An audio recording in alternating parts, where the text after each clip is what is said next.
serving your clients in the arena of full service finance, and how you can link whatever the product is that we're talking about, and in time, whatever the strategies are that we're using with the life insurance product that we all know so well. So that's the game plan for the next bit. Todd, do you want to say maybe a couple sentences about what you're looking forward to as we hit these product and strategy sessions over the next couple of years? Sure. So, a big part of it is just really having a path to follow, is something that we can do with every client and know we've got that path. It's not something that we have to follow to the letter, but it's a guide. It's a guideline so that we can veer in and out off the path when we talk to our clients. And I think if we can get that down with all these pieces, we really put ourselves out there ahead of everybody else by providing information and solutions for clients that don't directly impact our bottom line. What I would argue is it does directly impact your bottom line, even though you can't see it. So that's a big part of what we're going to talk about, and it comes down to the theme of the last summit, which was the full service advisor. And so really covering all of the pieces, because one of the things we know, if we fix the life insurance side and none of the rest of it's fixed from a financial standpoint, it just takes one of those things going wrong to totally undo everything you did and make it really worthless. So you really didn't help the client. So if we can take that idea and understand that the results of what we do, spending the time with the client, going over those things where we can't see that directly impact our bottom line, it will drastically improve your practice and the lives of your clients. Well said. So, Patrick, you've got a perspective on this, and I don't know if you want to lay the context first, and then when you're ready, you can take us into the specific content that we're going to hit today. Sure, and it relates to what's already been said. First thing, there's so much within the Parallel Paths training that it's difficult for me even to realize, even though I've heard the training and videos multiple times from Vince. But I think one of the cores is what I wanted to hit on that will set the stage for today, but also, as you mentioned, going forward into the future, right? And it's how people operate. I look at just my experiences, whether it's with my marriage, with my kids, with friends, with business associates, with clients. The majority of a human being is being directed by a really old part of us, the limbic system. And the limbic system, its purpose is to keep us alive. Okay, it's to keep us safe. It's also to keep, the human family, keeps going on. And although it's a very interesting paradox, we feel like we have control over this, but we don't. Like, there's lots of things that it does to control us. And knowing this about clients leads us to a few conclusions. I think the first conclusion, right, is something that most people are caught off guard with when Vince says it, but it's that people do not want to see you. And it's not that they're mean. It's not that they don't like you. It's not even that they don't value you, okay? But in the end, they know that you want something from them. And those senses, oftentimes, when it comes to financial people, right, are accelerated, enhanced, amplified, if you will. So knowing that, and knowing that time these days is the most scarce resource that exists, which means, all things being equal, it's the most valuable resource. You want to be very cognizant with the value that's being exchanged with the time that you spend with clients. That's why Parallel Paths is brilliant, because it gets so much done in the shortest period of time. It's the optimal utilization of value, or efficient utilization of value. So I'll stop there. We're not obviously getting into parallel paths today, but there's another piece, right, to exchange, to this idea of exchange. So we use this like tool with all of our advisors and our entire team. It's by Facebook or it's not Facebook anymore. It's Meta. Yeah, it's Meta. So it's called Workplace, right? So it's like our online Facebook for business. And it's just our team. It's closed just for our team. And there's an interesting thread that happened in there a few weeks ago where we have this tool for our calling system called Local Presence. And so if we're, calling somebody in, Florida, right? Even though we have a Utah phone number, it shows up as if it's a phone number in Florida. And so the conversation went, okay, well, they're not answering your call from Utah, even though they know who you are. So Local Presence, right? They thought that would help. But the thread went into, well, why aren't they answering your calls? And this brought up, just an interesting observation about how we value people's time and how people value our time. Okay. And there was no judgment passed, but it was simply to observe when they're not responding to you. Is it because you haven't valued their time in the past? Or perhaps they didn't value yours because you used some sales script and talked about something that wasn't relevant to their situation, or made them wrong, or told them how what they were doing is wrong and how it's not going to work. And right, it's one of those things where the exchange of value is at play. And so going into our topic of conversation today, which all things being equal, pretty boring, right? Pretty seems meaningless, but it's car, home, and liability insurance. How is that a good use of time? You're probably asking, right? That's you. And that's the limbic brain inside of you saying, I can't make money at that. Why would I even talk about that? I'm not gonna be able to make money. I'm not gonna be able to feed my family. And if I can't feed my family, then we're going to be on the streets. And if we're on the streets, then, you can kind of go through those different layers as far as where those motivations come from.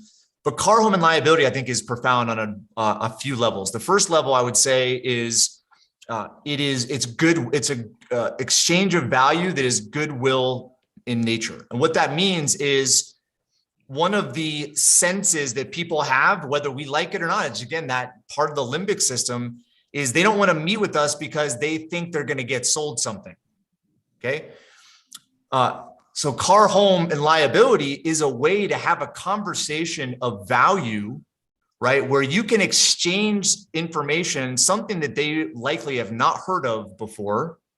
Okay. Don't even realize how vital it is in the context of a financial strategy. Okay. And that there's nothing that you gain from it. So that, I would say, altruistic in a sense, right? Exchange of value is powerful, right? Because what it does is it starts to build value around the time you're exchanging with people. Okay. So that's the first thing.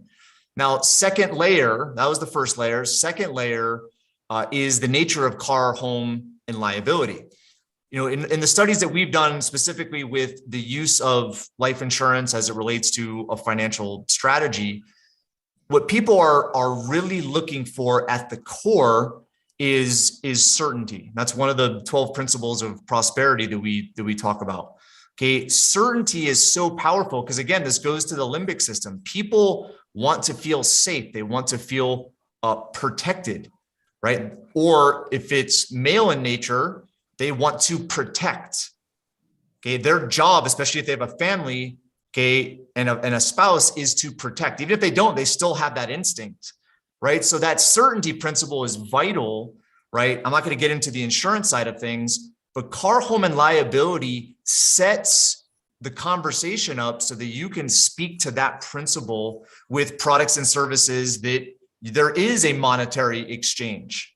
Okay, so car, home, and liability, right? We can get into stories, but if there's a car accident with inadequate coverage, if there is a claim on your homeowner's insurance, wrongful death, broken leg, you name it, okay, or liability, okay, I have had several clients all tell me that sometimes they're scared to drive. So they take Uber because there are people in these are different cities that follow them and intentionally have car accidents with them, right? So that they can claim the insurance money, right? So liability is also part of this.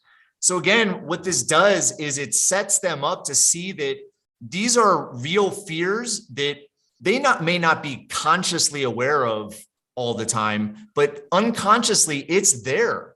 And it sometimes takes away from their experience of life. If you're able to have a conversation around how do you get the most amount of coverage for the least amount of out of pocket, what it does is it sets them up to efficiently incorporate certainty into their life. Again, all revolving around goodwill. And so that layer sets you up, right, for having a conversation of certainty with other things that you do, whether it's the life insurance side of things, whether it's annuity and income protection, whether it's long-term care, disability, whether it's a better asset management strategy. You're able to have conversations around a principle that I think is at the core of what people are naturally, instinctively driving to do. So picking up on that, I think for a lot of us, we don't have the training around car, home, and liability. And so we too are fearful in bringing it up. And I have to laugh at your males want to protect. Kathy Kolbe would tell you that anybody with initiating implementer wants to protect. Doesn't matter whether they're male or female. But something about that implementer, and again, for those of you that are remembering Kolbe, implement is the fourth number, and it's implements like a noun, things with your hands like tools. And anybody that has a 6, 7, 8, 9, or 10 implementer has a desire to protect, which is why if everybody, and Kathy Kolbe says, if everybody practiced Kolbe, there would be no unemployment in the world. Could be interesting. But if everybody actually felt free to express their Kolbe, they would follow that from a protection standpoint, those that initiate an implementer. Begs the question, what about those that resist an implementer, right? And I don't have a good answer for that one. But anyway, just picking up on our own fear of having lack of knowledge. In each of these areas, we have experts that we've vetted that in most cases work in all 50 states that we're going to share with you as we finish up our time later today that you can refer your clients to.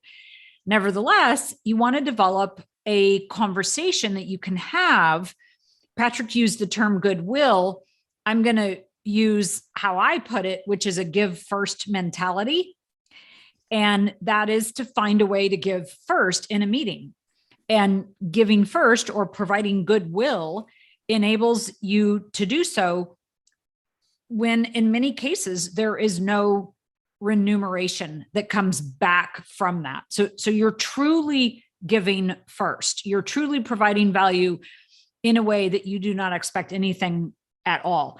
And I think here today, we can give you literally 2, 3, 4 sentences that you can use in each of these 3 areas, car, home, and liability, that will enable you to open the door, give the value, and then refer the client on to an expert to then handle the rest. And so it doesn't need to be a 45-minute conversation. I know that there's people within our movement that really enjoy this space, and they may or may not be licensed in it, but they really like those long conversations. I know for me, I want this done. I want to give my give and then move on. Patrick, was there more you wanted to add? No, I would say, car, home, and liability is just one example, right? But the other pieces of full service finance, right, may not all happen at once, but over the course of time, right? And Chris Tormey put this really well a few months ago, which is, you want to be the 411 and the 911. Okay. If you're connected, right, to every possible piece of financial service, okay, then as you demonstrate this, whether it's through car, home, and liability, or through asset protection or estate planning or tax strategy, as you start to demonstrate your network, you become that 411, you become that 911. Oftentimes, it's passing somebody on. And then you have the remuneration, right? Which is there's sometimes going to be business that you can do. But ultimately, if people don't know that about you, then they're going to go seek it somewhere else. And when they seek it somewhere else, that devalues you in a sense, especially if you have that knowledge and network. So, Todd, you've got a couple sentences that you like to use that tie the liability umbrella. So I'm going to work backwards, I guess, to the life insurance. Will you share those?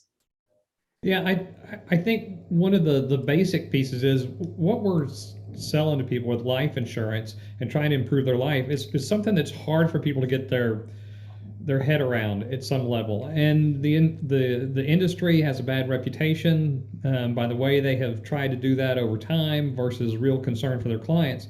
And shifting that process, that's one of the things that the life insurance really, or the property and casualty insurance really helps with, because, you know, as the discussion's been, it's not something that directly impacts us, but it's a way to have discussions with the client and start to talk about the importance of being protected and how that leads to certainty of everything over our entire financial lifetimes. And so having that stuff in place with something else, it leads directly into the life insurance side and the understanding for the insurance and how that fits, versus people getting defensive when it gets to that point in time. And so I think it just makes people more open to hearing the conversation around the life insurance once the certainty aspect has been established with these other types of insurance that, again, don't directly impact us.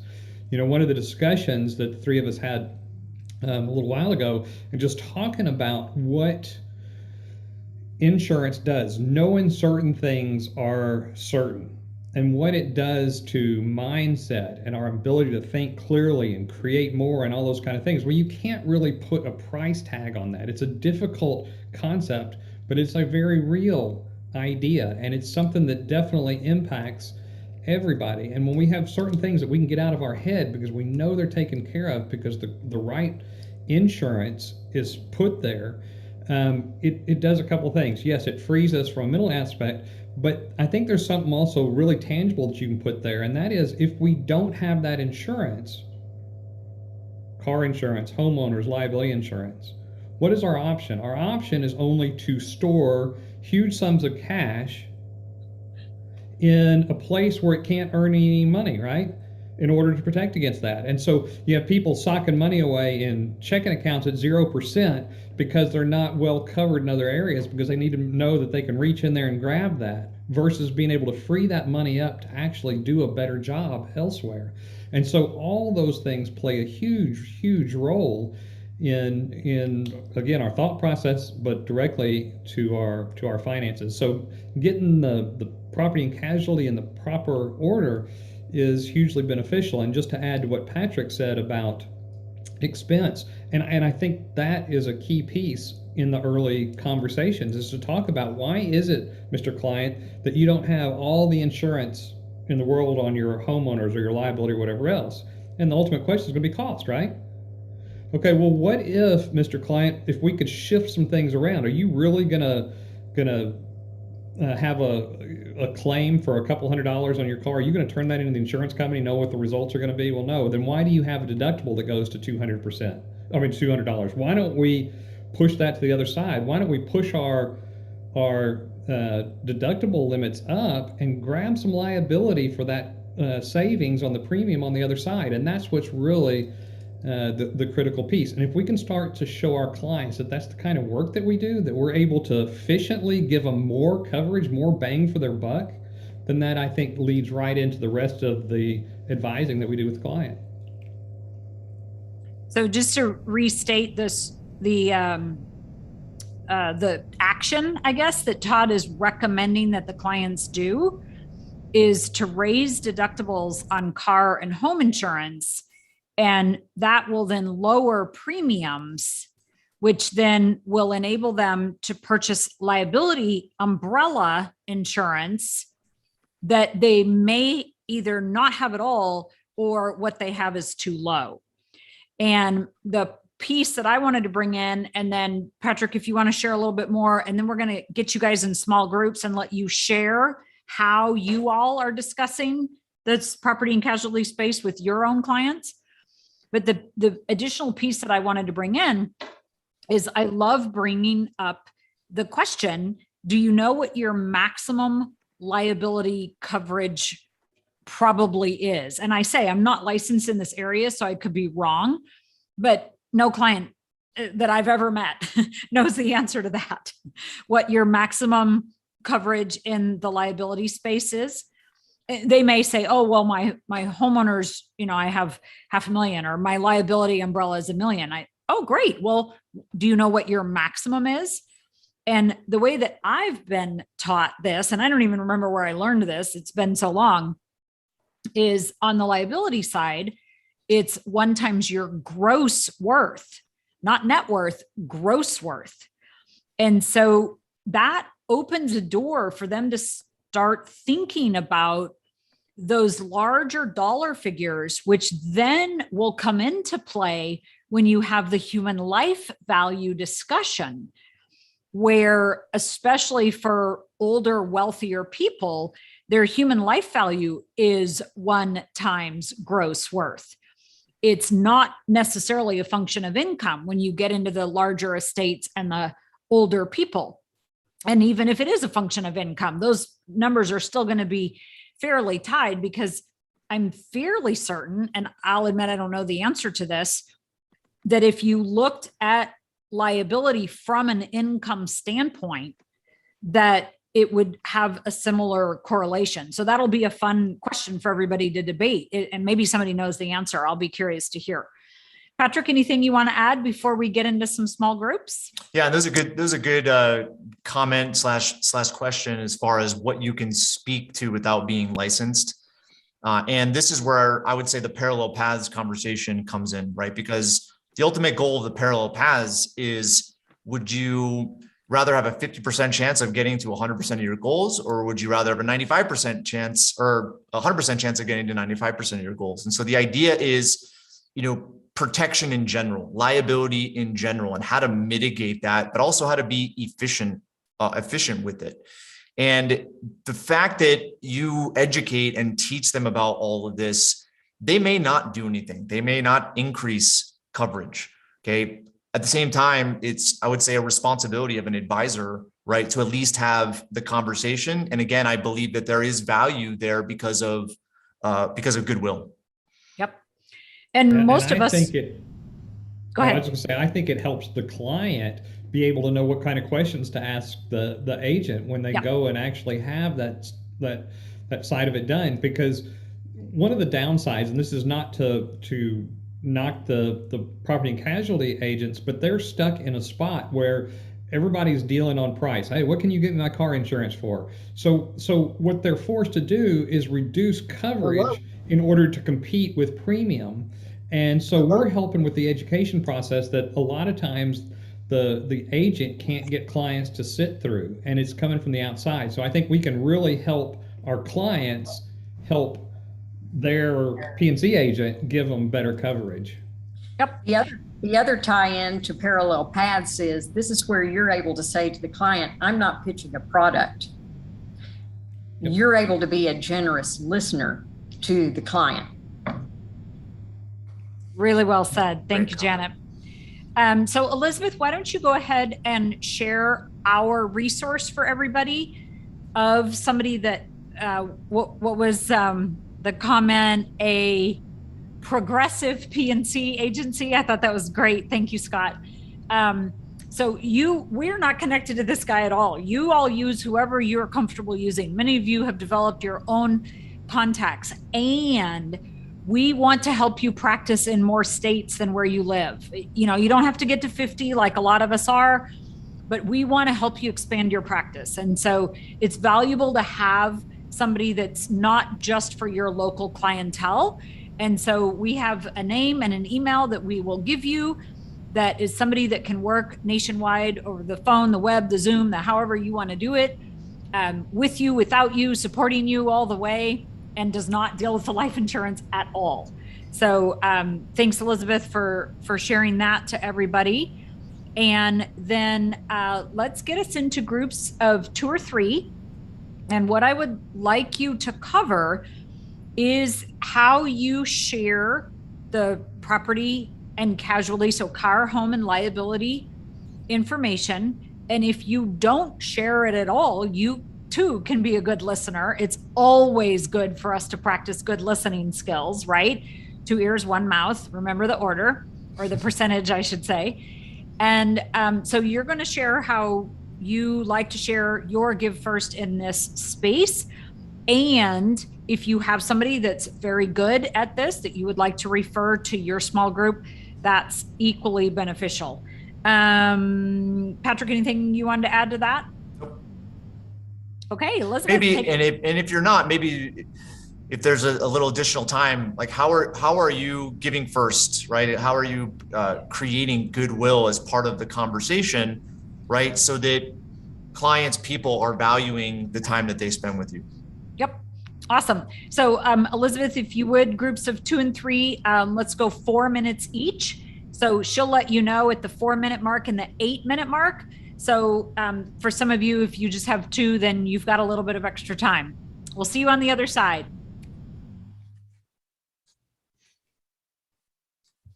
Patrick, I think you'll have to join one manually. I do. Yeah. Okay. It doesn't let me assign hosts and co-hosts. Okay. Well, are we the 3 of us, I think, are just going to keep. We can do either. Right. I didn't join mine. Okay. Right. Yeah, I wasn't able, the Facebook thing, it went live on YouTube, did not go live on Facebook. I messed up the streaming key. So, but I know what to do. I know what to do, like Cool. going forward. So sorry about that. That is okay.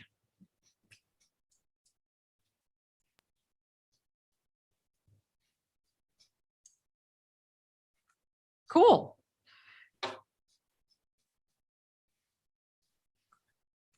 Elizabeth, do you want me Can to? you hear all the noise from the construction that's going on? No, it's not too bad. Okay. Elizabeth, do you want me to put on Gabe's list the Zoom plugin for the time clock? Yes, that I would be should have done that a long time ago.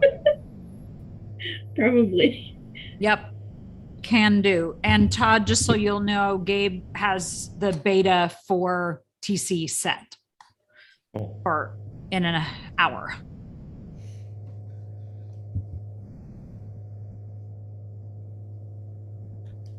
Or Janet is alone. Okay.